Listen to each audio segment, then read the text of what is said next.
Muchas gracias a todas y todos por estar aquí. Me voy a permitir leer porque es un tema que me apasiona mucho y podría hablar 3 días seguidos sobre esto y no me ciño al tiempo.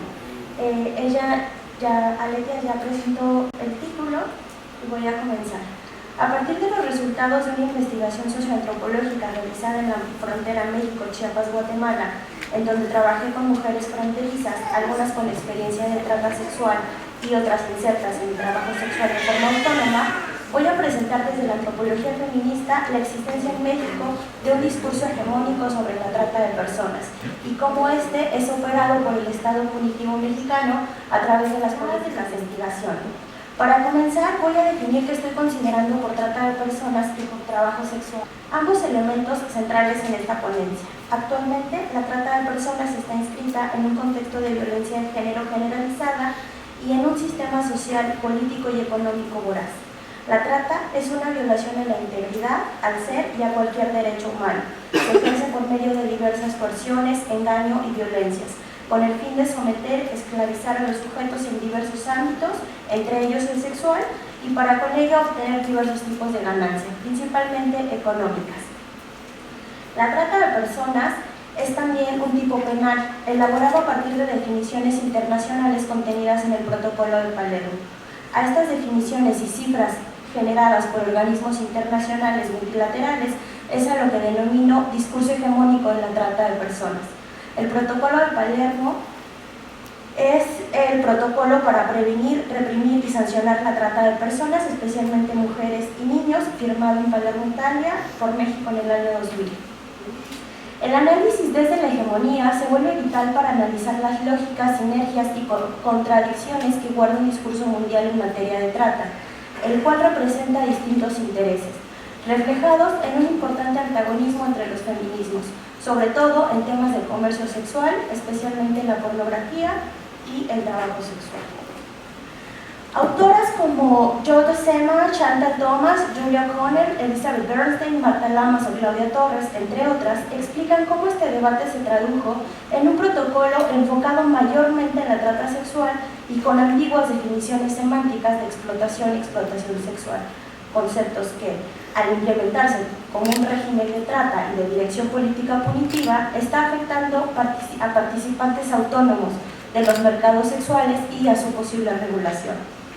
Asimismo, el análisis del discurso hegemónico permite reflexionar de qué manera las actuales definiciones y políticas contra la trata y tráfico de personas han contribuido al control fronterizo y a la criminalización de las migraciones en México y en el mundo.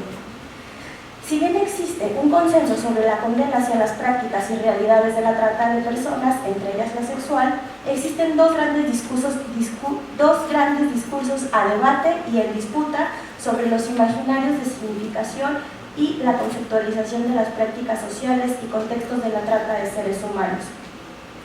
Frente al discurso hegemónico, el discurso crítico contrahegemónico propone, citando a Mónica Hurtado, repensar la trata más allá de su interpretación como una zona gris de la ilegalidad, cierro cita, abriendo así el espectro de interpretaciones y representaciones sociales sobre ella. Este discurso, además, sostiene la existencia y defensa de la regulación y derechos del trabajo sexual, planteando la urgente necesidad de definir con precisión la trata sexual de personas sin vincularla al trabajo sexual. Plantear que existe un discurso de la trata de personas como hegemónico y una respuesta contrahegemónica permite comprender también los mecanismos de dominio ideológico, cómo se producen los discursos, dónde, cuándo, cómo y entre quiénes se construyen los consensos y quiénes son las y los actores que se disputan las definiciones. La trata de seres humanos es más que una serie de eventos criminales individuales. Tiene contextos políticos, sociales, culturales e históricos que lo permiten, en donde participan sujetos en distintos niveles implicados en la formulación y reformulación de complejos procesos sociopolíticos interconectados. Coordenada del comercio sexual. Siguiendo las definiciones de Marta Lamas, el trabajo sexual es un concepto teórico académico y es también una postura política elegida para observar y analizar una realidad social específica. Además, permite abordar las características sociales y políticas del fenómeno, sus circunstancias, actores y carácter reivindicativo. Este puede llevarse a cabo por dinero u otros tipos de bienes materiales o simbólicos, tiene un contexto y actores definidos. Sucede una interacción real o virtual de un mínimo de dos sujetos adultos de manera autónoma y consensual, en un marco amplio de globalización y de transformación de paradigmas y prácticas sexuales de hombres y mujeres de diversas generaciones. Es una actividad que tiene posibilidades económicas, sexuales, eróticas o lúdicas, entre otras. ¿Por qué es importante definir y distinguir la trata sexual del trabajo sexual en la frontera Chiapas-Guatemala? En los últimos años, la frontera sur de México y específicamente Tapachula han sido señaladas por el discurso hegemónico de la trata con dos grandes estigmas: el de la criminalidad y el del foco rojo de la trata de personas con fines sexuales. En un informe de la UNDOC y CEGOV, en 2014, UNDOC es la Oficina de Naciones Unidas contra la Droga y el Delito y la Secretaría de Gobernación, en donde utilizan datos proporcionados por la Fiscalía de Trata, presentan a Chiapas como el estado con mayor número de averiguaciones previas por trata de personas en el país y a sus municipios fronterizos como los sitios de mayor vulnerabilidad e incidencia de trata de personas. Con estos datos, yo llegué a realizar trabajo de campo en la frontera sur de México, pensando ingenuamente que si existía tan alta incidencia de trata de personas y de detenidos y consignados por ella, encontraría con regular facilidad a personas que hubieran tenido alguna experiencia vinculada con la trata sexual. No fue así. En México no encontré personas con experiencia de trata sexual. Durante 6 meses, entre 2014 y 2015, viví en la frontera sur. Realicé investigación de campo con actores relacionados al discurso o a las prácticas contra la trata de personas, sociedad civil organizada, organismos internacionales y gubernamentales, cuerpos policíacos, así como también con personas que participan de manera autónoma y consensual en el comercio sexual. Coordenada, trabajo sexual e inmigración en la región. En la frontera sur de nuestro país, más allá de la frontera política, los pueblos fronterizos de México y Guatemala comparten historias, dinámicas sociales e importantes transformaciones geopolíticas relacionadas a los diversos flujos migratorios y a la vida y movilidad fronteriza que caracteriza la zona, entre ellos el comercio sexual. Sin embargo, a partir del auge del discurso hegemónico y del combate a la trata, estos fenómenos, aunque distintos, han sido vinculados a través del concepto de vulnerabilidad. Este discurso sitúa y caracteriza a las mujeres migrantes indocumentadas, trabajadoras y pobres como víctimas subordinadas desprovistas de agencias y de poder. Se les asume solo como sujetas vulnerables a las supuestas redes internacionales de la trata de personas. Mujeres a quienes hay que rescatar de esos peligros que el Estado considera implícitos en la agencia migratoria o en el trabajo sexual. Sin embargo, esta supuesta protección lo que está generando es una justificación y legitimación de políticas que criminalizan a estos mismos grupos sociales. No existe en la región ni una política pública dirigida a prevenir la trata de personas. La forma en que el Estado mexicano articula la prevención y erradicación es a través de los operativos antitrata ejecutados por policías federales, estatales, municipales, en coordinación con agentes de migración, así como con otras instituciones. Este grupo se constituye en un grupo operativo contra el tráfico, trata de personas y pandillerismo, GOTPA por sus siglas, quienes de manera oficial tienen como geografía de trabajo todo el sureste mexicano, pero en la práctica solo realizan operativos en la zona fronteriza del Soconusco y únicamente enfocados a buscar lo que ellos denominan trata sexual, en lugares de comercio sexual. La trata en las fincas o la trata doméstica o la trata en varones para ellos es invisible. Este GOTPA es capacitado por la Policía Norteamericana, por el Departamento de Estado de Estados Unidos, la CIA, el FBI, el ICE, que es Immigration and Customs Enforcement, y a partir de estas nociones ellos entienden y combaten la trata.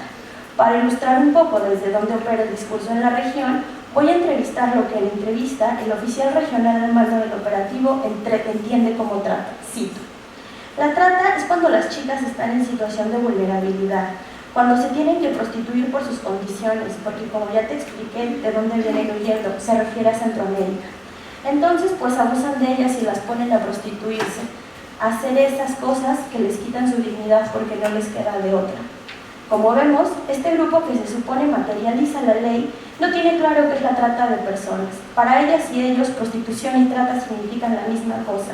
Asumen y aseguran que rescatan a víctimas de trata. Sin embargo, en mis hallazgos, a partir de las entrevistas y recorridos que realicé con ellos, encontré que no buscan personas en situación de trata. Su objetivo es buscar mujeres ficheras, meseras, cajeras, trabajadoras sexuales en bares, table dance, hoteles, botaneros y cantinas. Es decir, buscan trabajadoras sexuales sin distinguir la trata del comercio sexual autónomo. Simultáneamente buscan sujetos culpables, las y los que sean, en el ejercicio de los operativos antitrata, o se es víctima de trata, o se es tratante, o se es una persona migrante indocumentada que hay que deportar. Acerca de la logística de los operativos, el oficial al mando describe que antes del operativo, donde irrumpen violentamente los lugares de comercio sexual y alcohólico, realizan una operación encubierta, en donde los policías varones entran vestidos de civil en lugares del sexo comercial, simulando ser clientes. Una vez ahí, mientras conversan y se toman un refresco o una cerveza, observan si hay mujeres trabajadoras sexuales o ficheras. Solo mujeres, insisto, no buscan hombres. Estos, los hombres, solo son perseguidos en los operativos migratorios en el tren o en los transportes. Es importante destacar que, aunque los operativos están facultados por la Ley General de Trata para inspeccionar los establecimientos, en la frontera sur la entrada legal a los bares y cantinas se hace a través de migración, del artículo 95 de la Ley de Migración. Es decir, usando una metáfora, matan dos pájaros de un tiro. El operativo que supuestamente busca trata de personas, a la vez funciona como policía migratoria. Y esto es de suma relevancia en un contexto fronterizo del Soconusco, lugar que históricamente ha sido sitio de entrada, paso y trabajo de diversas corrientes migratorias y principalmente centroamericanas. La ejecución de los operativos antitrata consiste en irrumpir de manera violenta en los lugares donde se supone ya detectaron trata, exigiendo documentos migratorios a todo el personal que se encuentre trabajando, hombres y mujeres, ficheras, trabajadoras sexuales, cajeras, cajeros, cocineros, cuidadores o cocineras. A los clientes se les deja salir, ya que en sus propias palabras consideran que los clientes no tienen ninguna responsabilidad. Una vez que el operativo encubierto localizó a mujeres que ellos consideran en situación de trata, las mujeres, quieran o no, son retenidas y canalizadas en las instalaciones de la Policía Federal para tomarles declaración y realizarles un estudio victimológico, el cual determinará si son víctimas o no de trata. Cabe señalar dos cosas. La primera es que las buscadas y las detenidas como víctimas solo son mujeres, y segundo, que el oficial al mando insiste en que es difícil que ellas se asuman como víctimas, dado que estas mujeres no saben que son víctimas y, según sus propias palabras, cito: las pobrecitas, por sus condiciones, tampoco saben que en los bares las explotan y las ponen a prostituirse, como si ser mujer, cierro cita, como si ser mujer, migrante y pobre fuera condición para no ser sujeta política y pensante. Así, al victimizarlas, las violentan e infantilizan, reproduciendo los estereotipos de género. Posteriormente, a todas las supuestas víctimas rescatadas extranjeras se les ofrece una visa humanitaria a cambio de denunciar a las y a los supuestos tratantes, sean o no tratantes. Aquí vale hacer una anotación. En Tapachula, en 2014, hubo diversas movilizaciones y acciones políticas exigiendo la liberación de hombres, pero principalmente de mujeres arrestadas por trata de personas en los operativos antes mencionados.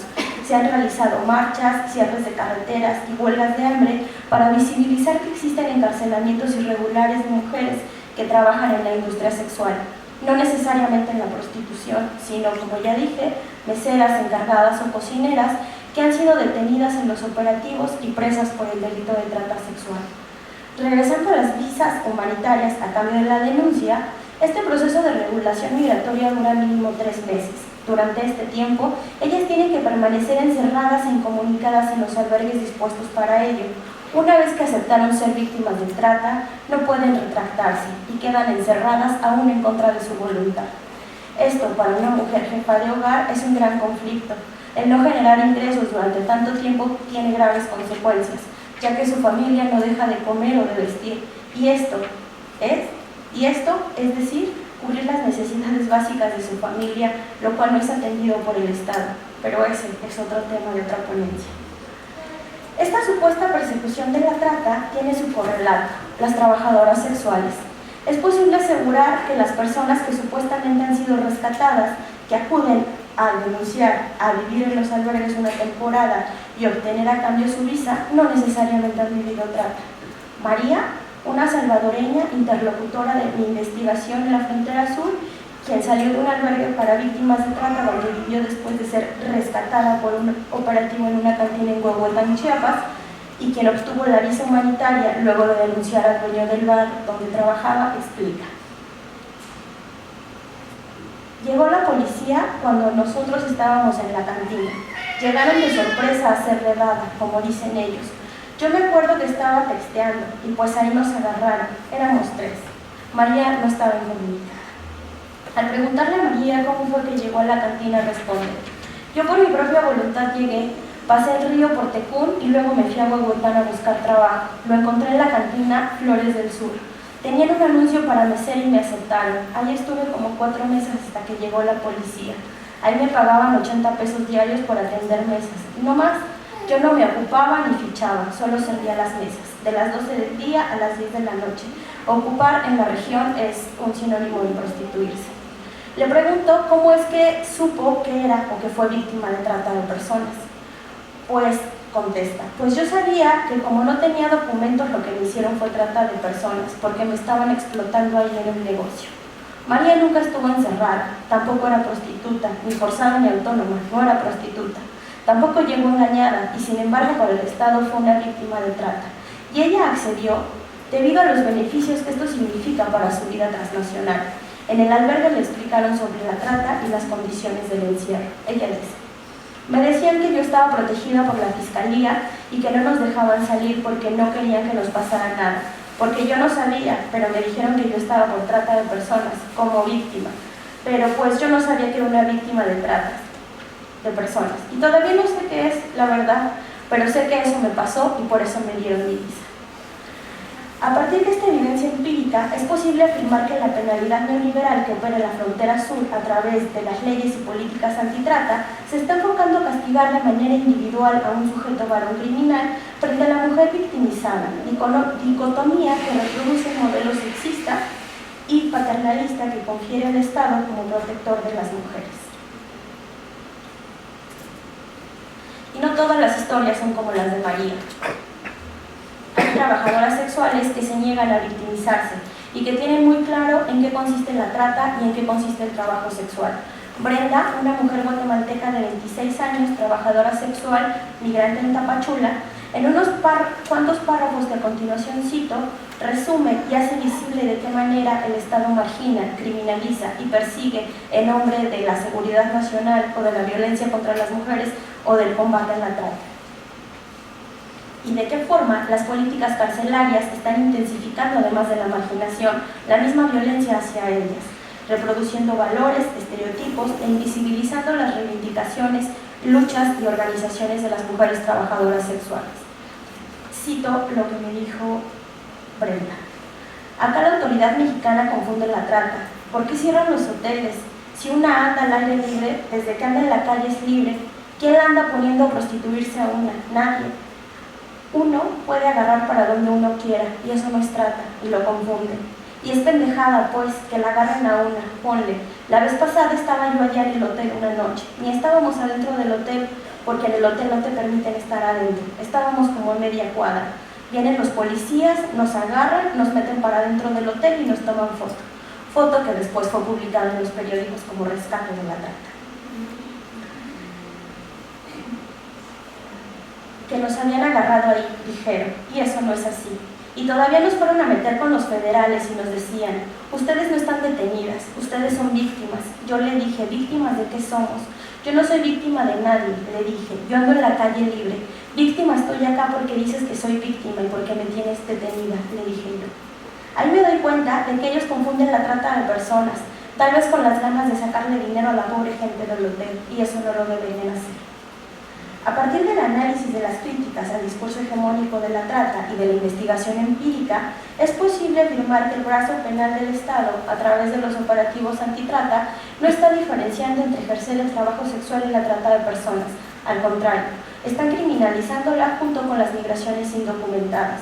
Asimismo, es posible afirmar que estos operativos en la región no están resolviendo de ninguna forma la situación de la trata real, de la trata que sí pasa.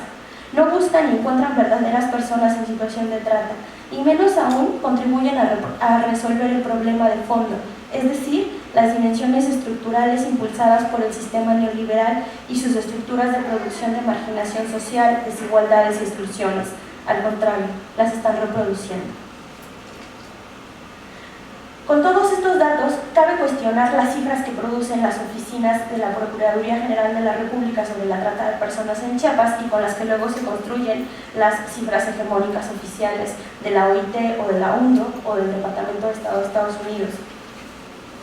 Y en general en México, sobre cuántas de estas averiguaciones previas o condenas por trata de personas que presentan en realidad son trata y no una violación a los derechos humanos con el fin de conseguir cifras o de expulsar migrantes o de condenar el trabajo sexual o las tres juntas.